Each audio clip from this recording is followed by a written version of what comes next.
Bom dia, que a graça e a paz seja com todos, amém?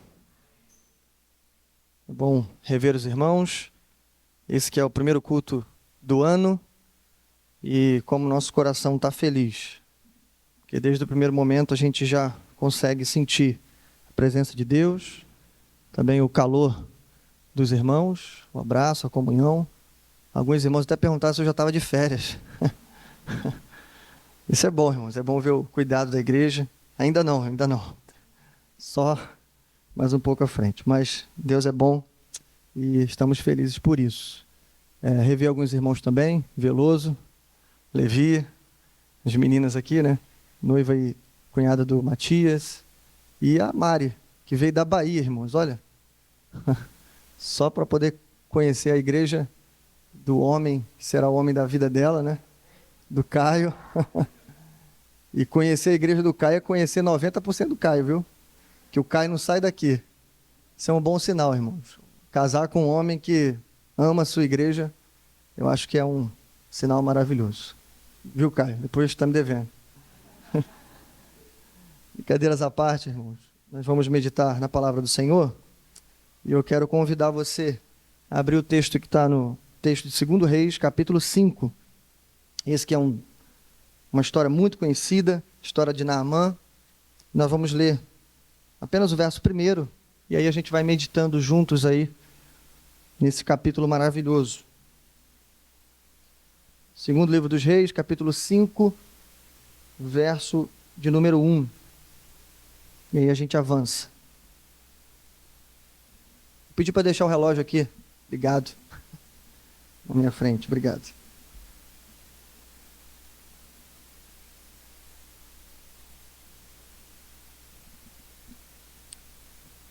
O tema que vamos meditar é uma pergunta, como a gente gosta de fazer, né? O que você precisa deixar no Jordão? É a pergunta que a gente vai meditar. Diz assim: Naamã, comandante do exército do rei da Síria, era muito respeitado e honrado pelo seu senhor, pois por meio dele o Senhor dera vitória à Síria. Porém, esse grande guerreiro ficou leproso. Vamos orar. Pai nosso que estás nos céus, bendito e exaltado, Senhor, é o teu nome. Glória nós te damos, Senhor, por esse culto maravilhoso, caloroso. Um culto, Senhor, que o Senhor já se faz presente. Oramos, Senhor, por esse momento, que é o momento da tua palavra. Rogando, Senhor, pelo teu poder nesse momento.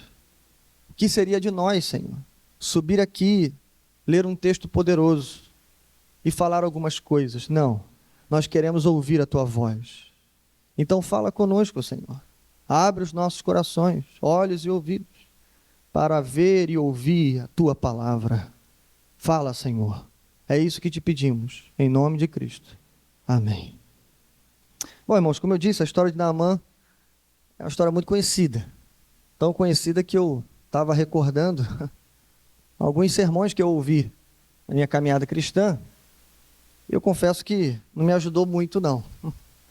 Alguma coisa como os 7 mergulhos da bênção, os 7 mergulhos da vida vitoriosa, os 7 mergulhos do sucesso.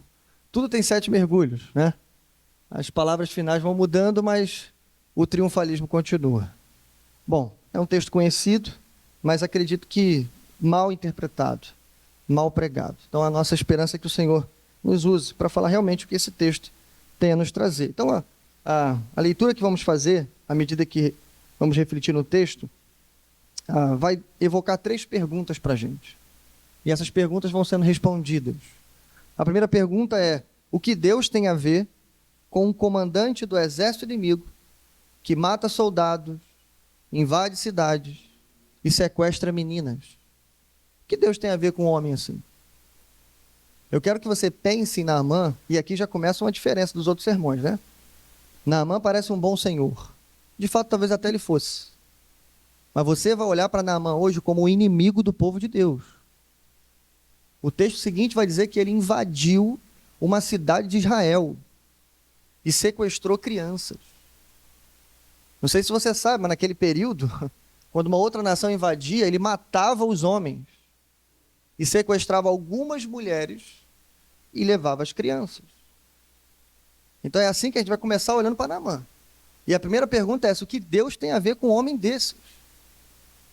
Segunda pergunta é: será que Naamã encontrará a cura? Afinal, ele está leproso. Mesmo sem saber onde procurar e como procurar. Afinal, nem de Israel ele é. Ele não conhece o Deus de Israel. E a última pergunta é: o que Naamã terá que deixar no Jordão para que ele seja curado? A gente vai respondendo isso aí. E a lição que vamos aprender é que a história de Naamã cumpre duas funções. Aponta para o alcance da graça salvadora que, por meio de Cristo, seria dispensada a todas as nações.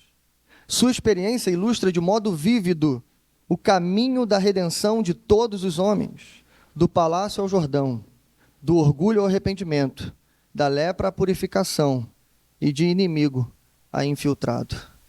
É isso que nós vamos pensar aí em algum tempo, junto com você. Vamos voltar ao verso 1? Em primeiro lugar, o poder do desespero. Vamos ver isso aí.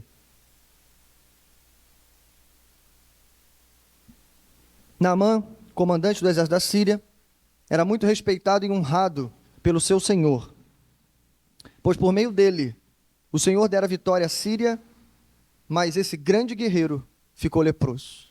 O nosso texto abre apresentando a personagem do texto, talvez a personagem central da história, embora a história não é sobre Naamã, mas ele está aqui. E o que a gente toma nota desse homem? Primeiro, o nome dele. Segundo o dicionário bíblico Lexham, Naamã significa, olha que contraste, belo e agradável. O homem que se chamava belo e agradável agora ficou leproso. Isso já aponta alguma coisa para a gente. Mas a segunda coisa que mostra é que esse era um homem muito poderoso. Ele não era só uma autoridade militar, ele era o segundo no comando. O que hoje a gente chamaria de vice-presidente, um chefe de Estado, comandante de pelo menos à época, dos maiores exércitos do mundo antigo. Comandante da Síria, segundo no comando. Mais ainda, o texto diz que ele era honrado e respeitado pelo rei da Síria. Ele era o segundo, tinha o primeiro, só que o primeiro respeitava o segundo. O texto diz pra gente, ele era um homem vitorioso em batalha. Esse provavelmente é o motivo, é a marca que levou Naamã à ascendência. Era um homem vitorioso, embora ele não soubesse, né, que ele era vitorioso por causa de Deus. Nosso Deus, de onde provém todo poder e autoridade, inclusive dos ímpios. Não há autoridade que não tenha sido constituída por Deus. Ele não sabia disso, mas ele tinha poder, autoridade, tudo isso. Só que a última nota do verso, irmãos, destrói todo o restante. Porém, esse grande guerreiro era leproso. Essa única palavra, ela destrói todas as palavras anteriores. Ainda que ele não fosse tão grande assim, tão conhecido, não importa o que ele fosse. Se ele fosse o rei da Síria, mas estivesse lá, porém era leproso, de nada disso valeria. É interessante, eu quero que você pense isso. A história de Naamã começa e termina no verso 1. Ele é apresentado, mas a história dele é encerrada aqui. Acabou. Fecha sua Bíblia e vão embora para casa. Essa é a história de Naamã. Por quê? A gente sabe, irmãos, a lepra, naquele período, até períodos recentes, era uma sentença de morte. A humanidade não tinha cura para isso, não tinha como tratar isso. Quando a pessoa era diagnosticada com esse tipo de doença, além de ser uma morte longa, sofrida, dolorosa, solitária, por isso alguns acreditam que a lepra de Naamã estava no seu início ainda, a ponto de Naamã, pelo menos durante o dia, conseguir esconder a sua lepra debaixo da sua armadura. Grava isso. É provável que Naamã escondesse a sua lepra debaixo da sua armadura. O exército talvez não sabia que ele era leproso, mas pelo texto o rei sabia, a sua casa inteira sabia, por causa do odor, o cheiro. Chegava em casa, quando ele tirava as peças da armadura, os servos sabiam, estava todo mundo vendo. Nosso Senhor foi condenado à morte. Bom, em primeiro lugar, como eu disse, e antes de falar o tópico, a gente vai investigar isso. Naamã é um exemplo vívido da conversão de todos os homens. Então Naamã vai seguir uma espécie de caminho de redenção. E esse caminho de redenção, ele passa por 7 estágios. E o primeiro estágio é esse: o poder do desespero. A lepra na vida de Naamã, então, representa para a gente de forma clara o poder do desespero na vida desse homem. Sabe por quê, irmãos? Porque o desespero é a antessala da esperança. Corações orgulhosos só conseguem ter esperança quando toda a sua esperança acaba. Parece algo óbvio, mas essa é a verdade. Ouvidos surdos, corações endurecidos. Deus precisa tratar primeiro para que o evangelho entre. Aí aquele coração que era duro começa a ficar sensível. Não sei se você já viu, gente que não chorava começa a chorar. Aí você olha para o lado e fala assim, caramba, eu nunca vi esse fulano chorar. Aquele que não queria ouvir ninguém. Naamã talvez fosse uma espécie de homem assim. Ele vai ouvir os servos, inclusive uma criança. Me fizeram uma pergunta essa semana sobre esse texto. Perguntaram para mim assim, por que Naamã, um grande comandante, movimentou reis, fez uma viagem de 160 quilômetros em busca da cura por causa da palavra de uma criança. Vamos ser sinceros, irmãos. A criança fala, você não dá muita atenção. Vamos ser sincero. Agora imagine que uma criança falasse algo tão grave assim. Lá dentro da nação inimiga de vocês, tem cura para você. O que levou esse homem a acreditar na palavra de uma criança? Eu vou dar duas respostas hoje. Mas a primeira resposta é essa. Desesperado. Não tinha solução nenhuma, não tinha resposta, não tinha o que fazer. Leproso, questão de tempo. Ele ia morrer sozinho, dolorosamente. Mas não tinha esperança. Por isso ele escuta. Bom, em primeiro lugar isso. Ele estava desesperado. Segundo, o texto avança. Eu quero que você me acompanhe. Vamos ler do verso 2 ao 4. O poder da evangelização. Segundo estágio da redenção. O poder da evangelização. Ora, tropas da Síria haviam atacado Israel e levado cativa uma menina que passou a servir a mulher de Naamã. Um dia ela disse à sua senhora, se o meu senhor procurasse o profeta que está em Samaria, ele o curaria da lepra. Naamã foi contar ao seu senhor o que a menina israelita dissera. Veja, irmãos, aqui a segunda personagem é apresentada. Eu disse, Naamã é a pessoa central da história, mas ele nem de longe é a pessoa mais importante da história. Tem 7 personagens se você contar o todo, mas na minha opinião, a personagem mais importante da história é quem?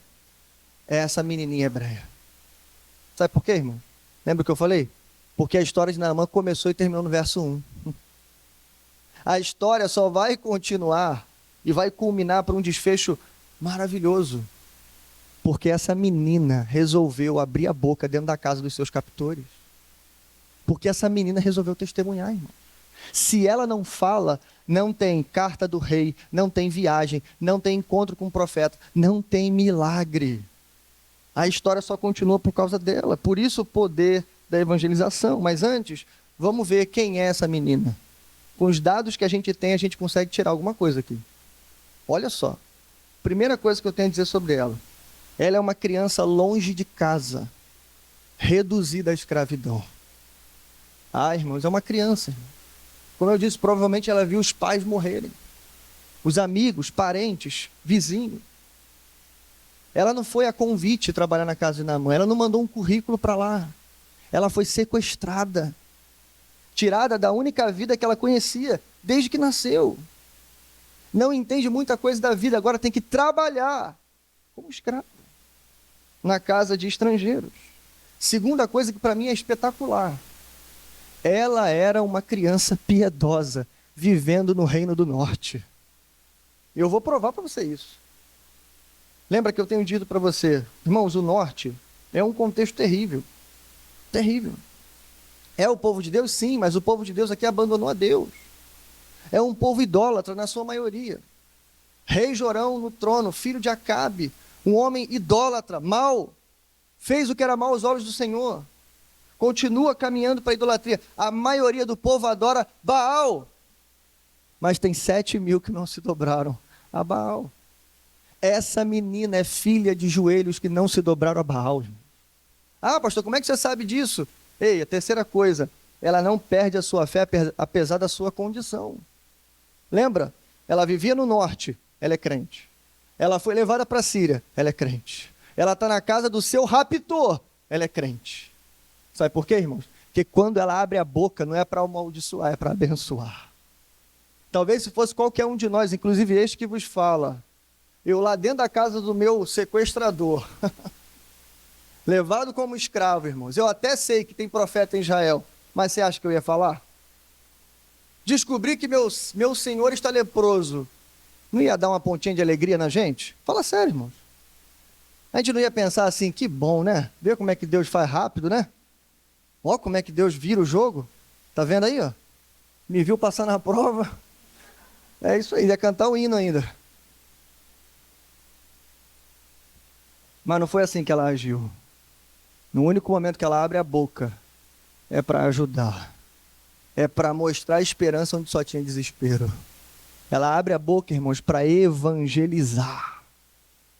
Olha que coisa linda. Mas tem um problema nessa menina. Sabe qual é? Ela não entende nada de política. Ela só entende do poder de Deus. Não sei se você reparou bem, mas Naamã é o inimigo do povo. Essa menina está mandando Naamã pedir ajuda na nação inimiga. Quem garante que Naamã ia conseguir passar pelas fronteiras? Quem garante que o profeta de Israel ia fazer algum favor a um comandante inimigo, irmão? Ele era estrangeiro inimigo. Imagina Naamã no século I.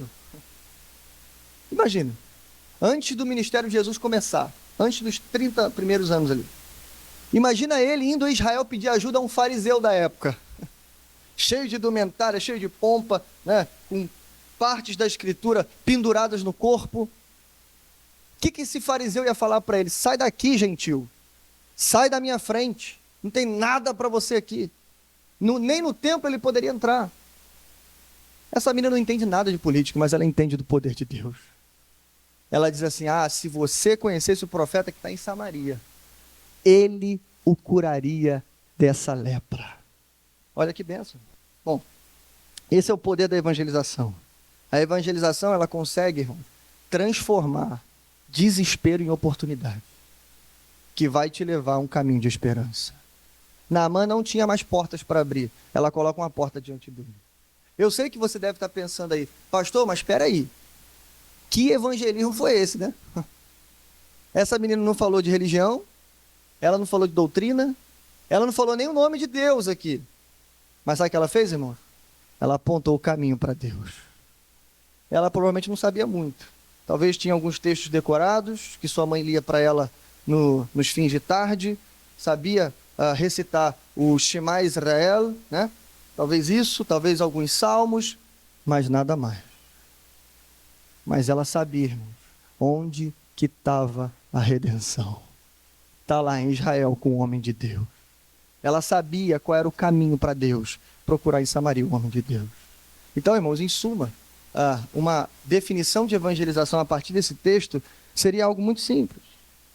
A nossa função é levar pessoas desesperadas até Deus.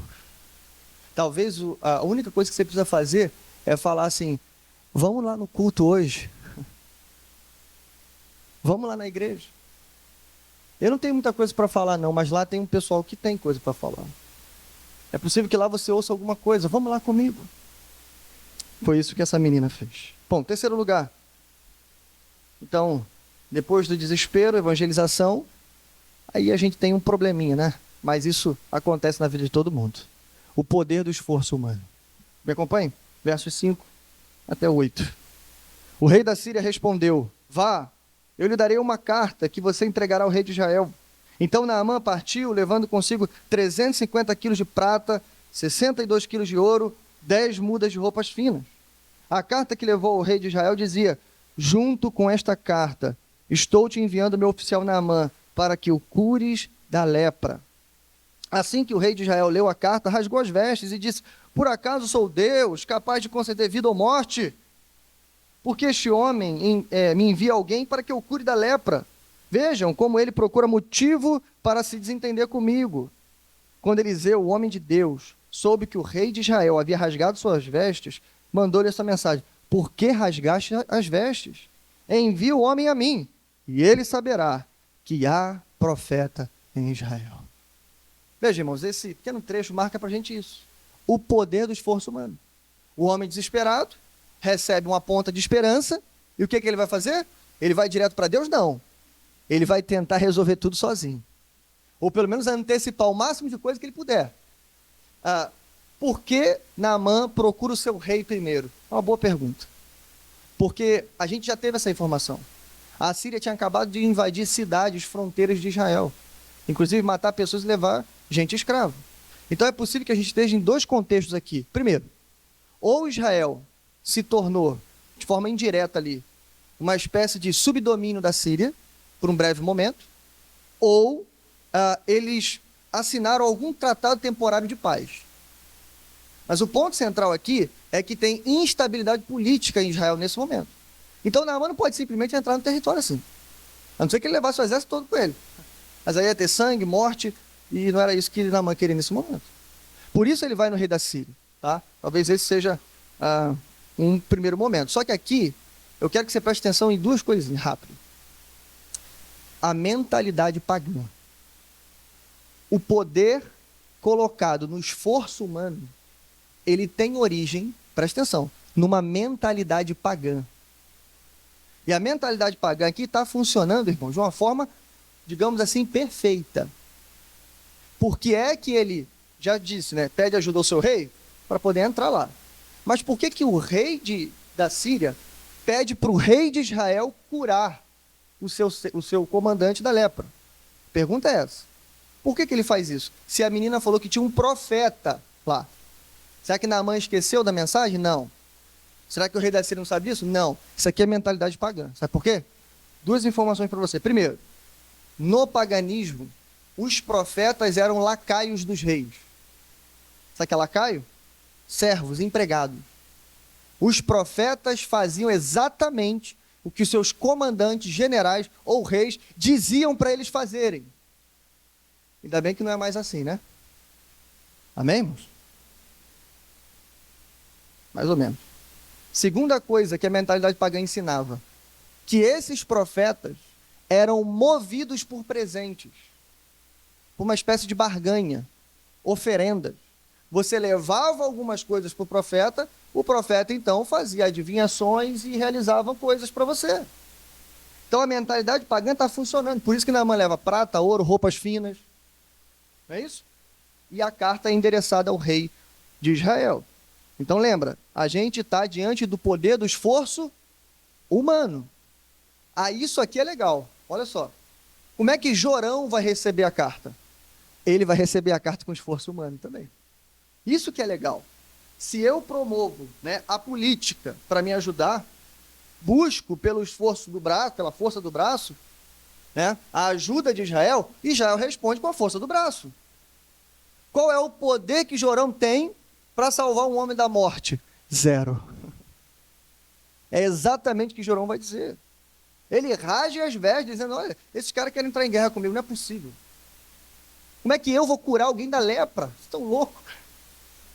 Mas lembra, é porque eles achavam que o profeta obedecia ao rei. Eu até acredito, irmãos, que Jorão aqui, quando ele fala essa frase, olha, eu não sou Deus, eu não sou capaz de conceder vida ou morte, eu não tenho como curar ninguém da lepra. Eu acredito que Jorão lembrou de Eliseu, Jorão conhecia Eliseu. Eu acredito nisso. Só que quando ele lembra de Eliseu, não, realmente tem um profeta aqui poderoso. Só que ele não obedece ninguém, cara. Na hora que ele lembra de Eliseu, ele lembra assim, mas aqui em Israel é diferente da Síria, poxa. Os profetas lá obedecem todo mundo. Os profetas lá são subordinados ao Estado. Aqui não. Esse camarada só obedece a Deus. Então ele rasga as vestes e diz, eu não tenho o que fazer. Veja, irmãos, o esforço humano encontra o esforço humano e o resultado é zero. Não tem resultado, não tem milagre, não tem esperança. É interessante que Jorão responde na mesma medida.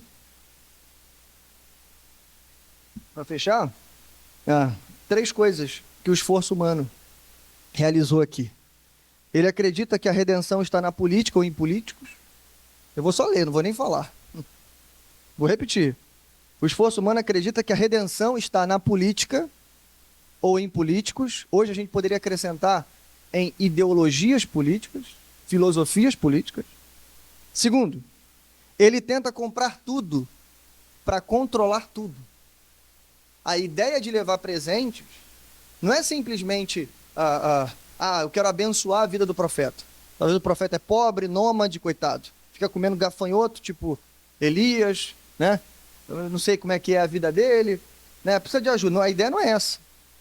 A ideia é comprar tudo para controlar tudo. O texto vai deixar isso claro. Tá? Terceiro, o esforço humano pode resolver tudo, menos a morte. Não é isso que as pessoas falam lá fora? Se não é morte, tem jeito. Só não tem jeito para a morte. O crente é a única pessoa do mundo que fala, tem jeito para a morte. Porque o meu Deus morreu no meu lugar para vencer a morte. Bom, esse é o esforço humano. Em quarto lugar, quarto estágio. Calma, ainda a coisa vai piorar antes de melhorar. Depois do esforço humano promovido, não deu em nada. Agora vem o poder do ego. O poder de Naamã, sozinho, tentando resolver o problema dele. Vamos ler? Versos 9 ao 13. Então Naamã foi com seus cavalos e carros e parou à porta da casa de Eliseu. Eliseu enviou um mensageiro para lhe dizer, vá e lave-se 7 vezes no rio Jordão. Sua pele será restaurada e você será purificado. Só até aqui. Depois a gente continua. Veja, irmão, olha o que acontece. O esforço humano promoveu pelo menos uma coisa. Oferta de paz. Naamã pode entrar no território. Naamã entra, viaja. Grava isso aí, isso é importante, hein? 150 a 160 quilômetros da Síria até Samaria. Olha só. Não é aula de geografia não, tem um negócio importante aqui. Grava isso. Ele andou 150 quilômetros ou 160 quilômetros para chegar lá. Bom, ele chega lá e o texto diz que Eliseu manda um mensageiro falar com ele. Olha só.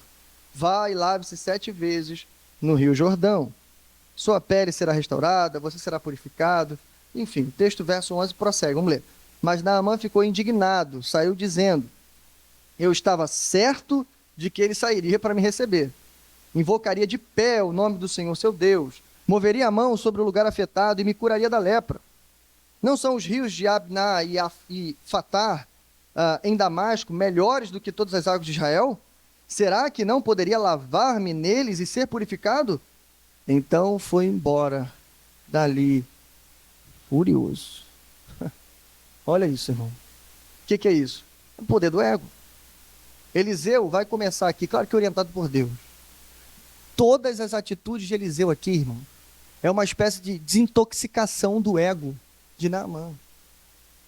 Porque ele só vai conseguir obter o milagre, ele só vai ser recebido pelo Deus de Israel quando ele deixar de ser o que ele é.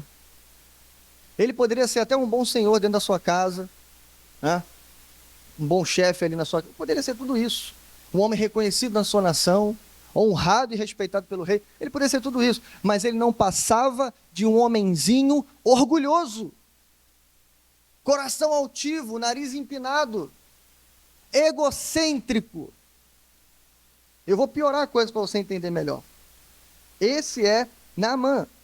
E aí o tratamento do ego de Naamã começa pelo primeiro ponto. Ele acha que tinha que ser recebido com toda a pompa e circunstância, a medida e a altura do que ele era na Síria. Só que, irmãos, na Síria ele é comandante, em Israel o que ele é? É um homem comum. Calma, eu vou chegar lá. É um homem comum em Israel. Ele é comandante da Síria, Israel é um homem comum. Ele quer receber honras na nação estrangeira? E segundo, vocês disseram, ele está leproso. Ele é um homem que busca a cura da sua doença, mas não quer agir como um doente. Lembra que eu falei? Por isso que os teólogos acreditam que Naamã está escondendo lepra debaixo da armadura. Na rua, na sua carruagem, cavalgando, não dá para ver que ele é leproso. Ele chega na porta do profeta para pedir um milagre ao profeta, mas ele não se comporta como alguém que está rogando por um milagre. Em segundo lugar, ele quer a ajuda do Deus de Eliseu, mas ele não quer se sujeitar às exigências do Deus de Eliseu. Vai lá, mergulha 7 vezes no Rio Jordão. Tudo bem, irmão, água barrenta. Hoje dizem que é um pouquinho sujo lá. Ele vai dizer, né? Onde eu moro tem rios melhores. Mas a questão, não, mas não é essa. A questão é humilhação. Por que 7 mergulhos? Depois eu falo por que 7. Tem gente que gosta disso. Mas a questão não é somente os 7 mergulhos, a questão é onde ele está mergulhando. É no Jordão. Chegando lá, irmãos, ele ia ter que tirar todas as peças da armadura. Ele ia ter que botar aquele roupão dele de baixo. O fedor ia começar a subir. Ele ia ter que entrar na água barrenta. O comandante descendo da carruagem, entrando lá dentro e mergulhando, em sinal de obediência a um profeta do Deus de outra nação. É isso que vai acontecer. É isso que ele precisa fazer para que ele seja curado. Só que quando o ego é atacado, o ego é ferido. Olha só. Pior coisa que tem, irmãos. Pior coisa que tem. É você estar perto de pessoas de ego frágil. É a pior coisa que tem. Naamã, ele pode ser tudo isso que a gente já leu. Mas ele é um homem de ego frágil. Ele veste armadura, tem armas, soldados, exército, mas é um homem de ego frágil. Ele quer reconhecimento, mesmo sendo inimigo e leproso. Ele queria ajuda, mas queria ajuda do seu jeito. Não, eu quero a cura, mas eu achei que o profeta ia fazer todo, né, ia pegar o microfone, ia me chamar lá no palco na frente, a câmera me filmando ali, e ele ia falar assim, larga a muleta, agora começa a correr aqui, ó. Eu achei que ia ser assim a cura. Ué, né? Ou então eu achei que Deus ia falar comigo assim, ó, assim diz o Senhor. Mas aí Deus falou comigo através da pregação. Ele quer ajuda, mas ele quer do jeito dele. Isso é o que, irmão? Cego. E último, né? Ele quer a cura sem sacrifício. Sem se humilhar, sem se rebaixar. Um pedinte, irmãos, tem que vir rastejando. O exemplo do necessitado é aquela mulher do fluxo de sangue. Ela não está preocupada com a multidão, ela não está preocupada nem com os discípulos. Ela quer encontrar e ao menos tocar em Cristo. Como é que ela vem até Jesus, irmãos? Rastejando. É assim que a gente tem que chegar diante dele. Bom, mas esse é o poder do ego. E qual é o poder do ego? O poder do ego é te tirar do caminho. O poder do ego é fazer você perder a bênção. Só um parênteses aqui. Nesse momento, Naamã está igualzinho ao jovem rico, lá do Novo Testamento. Lembra do jovem rico? Ele vai diante de Jesus, ele sabe coisa, né, muita coisa sobre Deus, sobre os mandamentos. Jesus faz uma exigência para ele. Em outras palavras, Jesus fere o coração dele, fere o ego dele. Vende o que tem e dá aos pobres. Significa que para ser salvo todo mundo tem que vender o que tem e dar aos pobres? Não. É porque esse era o ídolo do jovem rico. Quando Jesus fere o ídolo dele, o que ele faz? O ego se manifesta. Aí eu não posso fazer. Eu podia fazer tudo, mas isso aqui que o senhor pediu não dá. Ele dá meia volta e vai embora. Naamã está exatamente como o jovem rico nesse momento. Só que aí o texto diz, irmãos, que aparece de novo os servos de Naamã. E aí os servos dão mais um conselho para ele. Poxa, meu senhor, se ele te pedisse alguma coisa difícil, eu não faria? Quanto mais isso, lá dá um mergulho. Vai lá, vai dar tudo certo. Naamã teve aqui, né, uma pequena gota da graça de Deus. Ele teve bons amigos do lado. E isso é muito importante, irmãos. Eles estavam apontando, esse aqui é o caminho certo. Bom, antes de fechar, irmãos, é importante lembrar que em nenhum momento a cura foi negada a Naamã por ele ser um inimigo de Israel. Você ouviu alguma vez a gente ler isso? Não tem isso no texto. Talvez isso era um medo que Naamã tinha. Os caras não vão me curar, pô. Eu acabei de invadir lá as cidades, matei gente pra caramba, não vão me curar. Em nenhum momento a cura é negada, irmãos, porque ele é estrangeiro. Mas a cura seria negada por causa do seu ego frágil e ferido. Então cuidado, o ego é poderoso.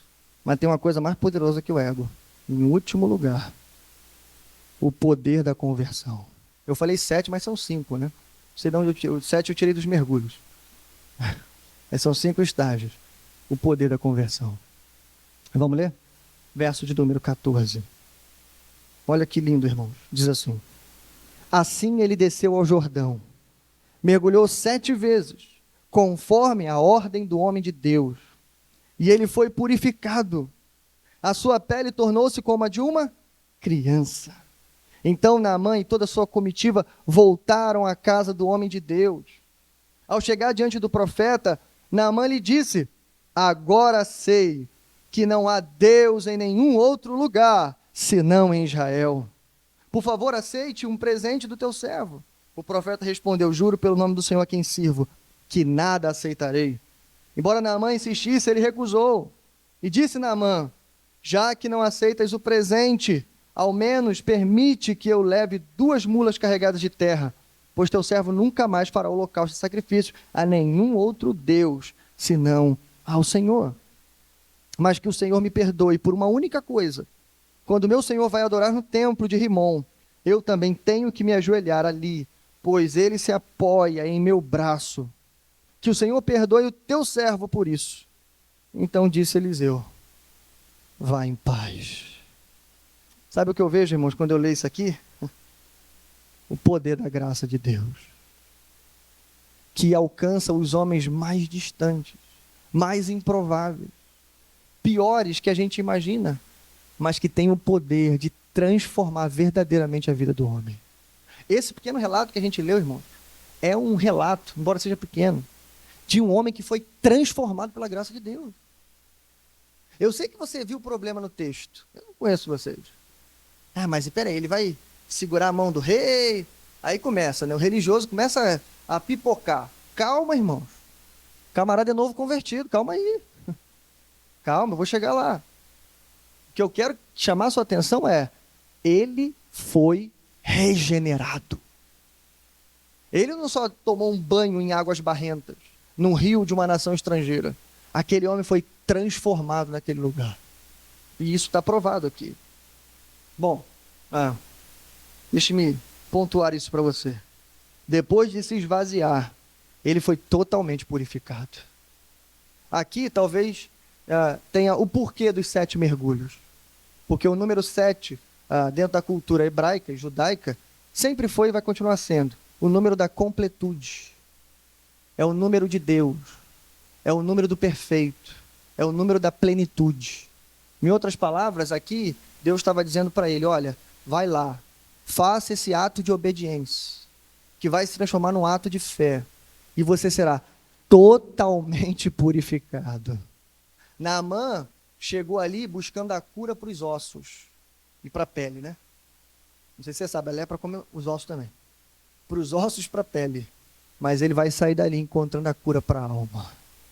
Ele foi ali para não morrer fisicamente, mas ele vai sair dali, irmãos, agora, com uma promessa de que ele vai viver eternamente. Naamã se torna servo do Senhor. É isso que a gente já vê no texto. Tem um segundo detalhe que a gente leu.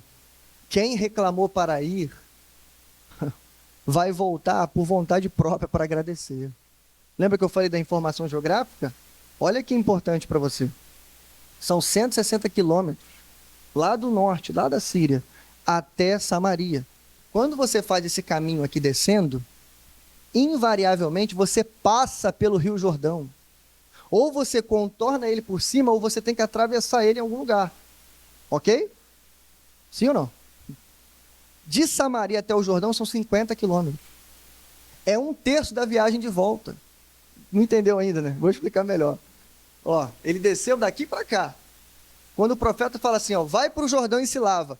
Irmãos, ele está voltando para casa. Entendeu ou não?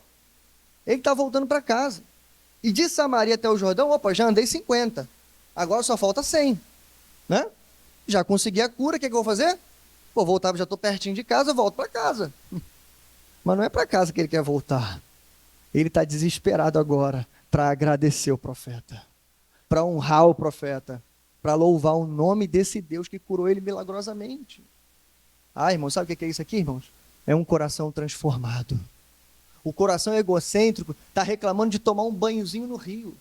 Mas o coração transformado pelo poder de Deus, irmão, ele caminha 50, 100, 150, não importa a distância. Ele quer voltar para agradecer ao Senhor. E é isso que ele faz, irmãos, e é lindo demais. Porque, em terceiro lugar, ele não coloca mais um Deus no panteão do seu coração. Lembra, ele está vindo de uma cultura pagã. Isso aqui é mais do que comum lá. Você tem Baal, Astarote, enfim, uma lista imensurável aí de deuses. Ele podia conhecer o novo Deus e dizer assim: esse Deus cura doentes. Então é o Deus da cura, é o Deus de Israel. Vou fazer um altar para ele lá na minha casa e vou adorar Baal pela chuva e Yahvé pela cura. Vou passar minha vida inteira agradecendo a ele, mas vou continuar servindo os outros deuses. É isso que ele fez, irmão? Não. E esse é o tema da nossa série. Em outras palavras, Naamã vai dizer: só o Senhor é Deus. Ele diz, irmão: agora eu sei que não há outro Deus senão o Deus de Israel. O que Naamã está dizendo, isso aqui é conversão mesmo, irmão. Não é adesão, é conversão. Ele está dizendo: ei, não importa mais nada para mim. Todos os deuses são lixo, são como nada. O cálculo, irmãos, é simples. Ninguém pôde me ajudar. A política não me ajudou, o esforço humano não me ajudou, a minha vaidade não me ajudou, os deuses dos meus pais não me ajudaram, mas esse Deus de Israel me ajudou, irmão.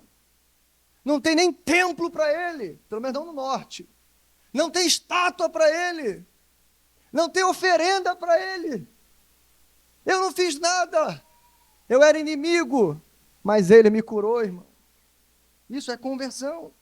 Ele volta para dizer: só o Senhor é Deus. E o texto ainda termina dizendo que ele teve que aprender agora a viver no reino secular, irmão. Ele teve que aprender. Novo convertido, do jeitinho dele. Mas olha o que ele pensa em fazer. Tá bom, já que você não vai aceitar o presente, deixa eu levar a terra de Israel. Sabe por que ele leva a terra de Israel, irmão? Isso aqui era cultural na época. Eles acreditavam que o Deus só ouviria ele se ele estivesse em Israel. Aí ele pensa assim: pô, mas eu não vou estar em Israel, eu vou estar na Síria. O que eu faço para adorar em Deus então? Então vamos lá, se eu não posso me mudar para Israel, eu vou levar Israel para a Síria. É como se ele pegasse, irmãos, talvez o espaço do templo, as cadeiras do templo, os bancos do templo, e levasse para a casa dele. Porque de novo ele fala: porque eu só vou adorar esse Deus, mais ninguém. Aí ele ainda diz: mas só tem um problema, perdoa o teu servo. Porque o meu rei vai adorar e eu tenho que ir com ele, tenho que segurar a mão dele. Mas eu estou deixando claro, eu não adoro mais eles não. Eu vou estar ali ajudando. O que ele está dizendo que ele é agora, irmãos? Não sei se você lembra lá do que eu falei lá no início. De inimigo ele vira o quê? Lembra não, né? Vou repetir. Infiltrado. Ele está lá, mas ele adora o Deus de Israel. Talvez você critique Naamã por essas coisas. Eliseu vai dizer para ele: vai em paz. Vai em paz. O que tinha que acontecer na sua vida já aconteceu. Você já foi transformado. E a verdade que é dita para Naamã aqui, só um parênteses, é dita para cada um de vocês. Cada um de vocês vão ter que aprender agora a dar o seu jeito para continuar sendo fiel a Deus no reino secular. Cada um de vocês. Nesse sentido, a gente é mais parecido com Naamã do que qualquer outro israelita. Porque a gente foi salvo, fomos transformados, mas na segunda-feira a gente tem que voltar para onde? Para o reino secular. Toda segunda-feira você volta para o reino secular. Toda segunda-feira você volta para o reino secular. Pastor, mas tem alguém lá que faz uma oração ecumênica. Vem um espírita, vem um católico, vem um protestante. Meu irmão, dá o seu jeito. Ora ao Senhor, pede sabedoria. Você vai ter que dar um jeito nesse ambiente. Deus vai te dar sabedoria, meu irmão. Basta o seu coração estar totalmente dedicado ao Senhor.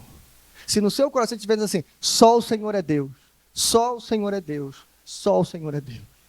Você pode estar lá presente, está acontecendo idolatria, está acontecendo promiscuidade, está acontecendo um monte de coisa. Você está no ambiente, você não pode sair do ambiente, ok. Mas o meu coração está totalmente dedicado ao Senhor. Ei, fica parado ali, igual aquela serva escrava. Na hora que você puder abrir a boca, você vai dizer uma palavra e aquele ambiente começa a ser transformado. Eu vivi isso, David viveu isso, nós vivemos isso, você também pode viver isso. O ambiente, quando a gente chegou, era um, o ambiente agora é outro. No ambiente só tinha trevas, agora tem luz. Glória a Deus por isso. Bom, irmãos, para a gente concluir, para te dizer, eu não vou aplicar o texto, tá? Eu só vou fazer uma rápida reflexão agora. Lembra da pergunta inicial do nosso tema? E você? O que você precisa deixar no Jordão? Essa é a pergunta. É a pergunta mais importante do texto. É a pergunta que foi feita para Naamã. E é a pergunta que eu faço para vocês. A gente poderia fazer essa pergunta de um outro jeito. Olha só que legal. Que Naamã você é agora? Porque eu não sei se você viu, mas tem 3 Naamãs no texto. Não sei se você percebeu isso. Tem o Naamã que está escondendo a lepra dentro da armadura, que está condenado à morte, mas não quer aceitar a morte, que está doente, mas não aceita a doença, que está de um jeito, mas não quer viver desse jeito, não quer aceitar a sua condição, e para as pessoas está tudo bem, mas dentro de casa está tudo ruim. Lá fora é um sorriso estampado, mas dentro de casa é tristeza, choro, lamento, a condenação, a sentença de morte pesa sobre ele. Esse é o primeiro Naamã. O segundo Naamã é aquele que até aceita ajuda, até faz a viagem longa de 160 quilômetros, mas ele faz decidido em seu coração que tudo tem que acontecer do jeito dele. Se não for do jeito dele, ele não vai. Esse é o segundo Naamã. Mas o terceiro Naamã é aquele que volta. O terceiro Naamã é aquele que tomou o banho no Jordão. O terceiro Naamã é aquele que foi batizado. O terceiro Naamã é aquele que foi restaurado. Que não se importa em voltar, que não se importa a repudiar todos os seus deuses e adorar somente o Deus de Israel. Por isso eu termino com essas 3 perguntas. Você é daqueles que tenta esconder a lepra debaixo da armadura? Você é daqueles que aceitaram a ajuda desde que seja da sua própria maneira? Ou você é daqueles que morreram no Jordão? Não com Naamã, mas com Jesus. Amém? Para se levantar para uma nova vida de paz e eterna com Ele. Amém, irmãos? Eu creio que você é terceiro grupo. Você é o Naamã que morreu, não com Naamã, mas com Cristo, no mesmo rio, nas mesmas águas. Depois eu falo mais um pouquinho. Tem ainda uma aplicação de Naamã que a gente vai guardar para daqui a pouco. Amém? Vamos orar.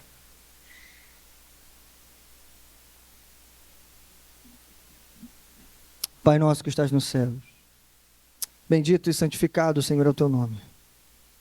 Te agradecemos, Senhor, pela tua palavra. E como pedimos no início, Senhor, agradecemos no final, porque cremos que o Senhor falou entre nós. Cremos que o Senhor continua falando nesse lugar, apesar de nossas limitações, apesar dos problemas, apesar das limitações do pregador, mas o Senhor tem falado entre nós. E nós, Senhor, em primeiro lugar, te honramos e te louvamos, Senhor, por esse caminho de redenção que todos nós passamos um dia. Todos nós. Do desespero até a esperança. Mas quanta coisa teve que acontecer com a gente. Recebemos um convite, fomos evangelizados. Talvez de uma maneira simples. Mas ainda tentamos resolver as coisas com a força do braço. No meio do caminho quebramos a cara e então aprendemos que só o Senhor é Deus. Em algum momento, Senhor, aprendemos que somos totalmente dependentes do Senhor. E que a partir de hoje vamos adorar somente o Senhor. E por isso somos gratos a Ti, Senhor. Mas o Senhor conhece os nossos corações. E essa pergunta precisa ser forte em nós. Ela precisa mexer na gente. É possível que tenha coisas ainda que a gente precisa deixar no Jordão, Senhor. É possível que tenha ainda ídolos, Senhor, que precisamos afogar naquelas águas, Senhor. Que precisam morrer, Senhor. Talvez até um ego ainda, Senhor, ferido, machucado, inflado. Talvez, Senhor, relacionamento. Talvez amizades. Talvez mesas de reuniões. Talvez até ambientes, Senhor, vão precisar mudar. A gente não sabe, mas o Senhor sabe. Então incomoda, Senhor, fala com a gente. Tem misericórdia de nós, assim como o Senhor usou conselheiros, inclusive uma criança, Senhor, para colocar Naamã no caminho. Não permita que a gente saia do caminho. Coloca esses bons conselheiros no nosso caminho para dizer assim: ah, meu Senhor, volta para lá, faz isso, cumpre isso, não faça isso. Ah, Deus, tem misericórdia. E dai-nos um coração inclinado para ouvir e ouvidos abertos para escutar, Senhor. Para que nesses momentos de dúvida, de deslizes, a gente possa se lembrar: só o Senhor é Deus. Só o Senhor é Deus. E não importa o quão longe a gente esteja, o quão distante a gente pareça. Talvez para muitos veem a gente até como inimigo, Senhor. Mas para o Senhor nada disso importa. porque a tua graça transforma inimigo em infiltrado. Somos todos infiltrados do reino de Deus no reino secular. Obrigado, Senhor, pela tua palavra, em nome de Jesus. Amém. Graças a Deus.